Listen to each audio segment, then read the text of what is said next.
those who've been in his position currently, and it will be interesting to see that. Just before the break, I had to cut you short, Professor, sorry, but you were talking about the deficit and how you manage. Yeah, so what I'm trying to say is that why you're asking the questions, why they are increasing the budget and not introducing new taxes, or if introduce new taxes, the KRA has not been able to meet the projections.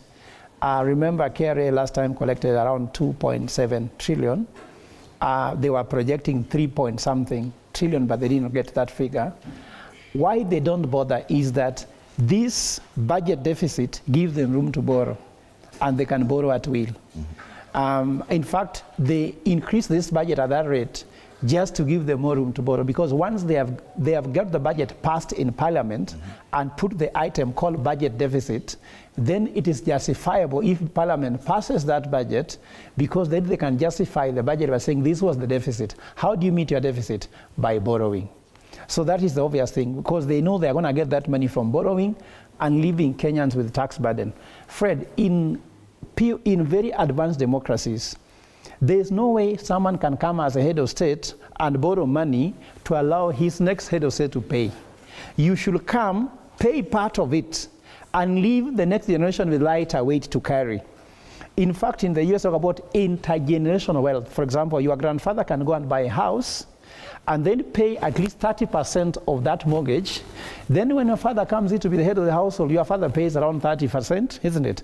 And then now when you remain with the other 30% pay, then your children now will pay 10, then leave your grandchildren now with the house with nothing to pay.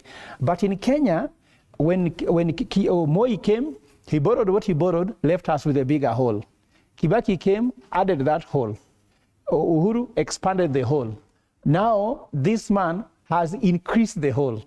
Now, what are you expecting? In fact, it should be put in a fiscal policy that you should leave our debt stock better than you found it. Because this is what my mother taught me. When you go anywhere, leave the place better than you found it. This should be actually a good fiscal discipline, and that's why they don't care, because they know very well that they'll borrow both locally and internationally, and also in pending bills. Right, and it will be interesting to find out just how different the broad-based budgets will be in comparison to what should have been the bottom-up economic agenda, now that there was that switch after what happened last year. But before we come to that conversation, allow me to bring in Anno Dida with her panel of young Kenyans. And what are the younger Kenyans saying about the expectations this year? Yeah, last year they were quite vocal about this entire process.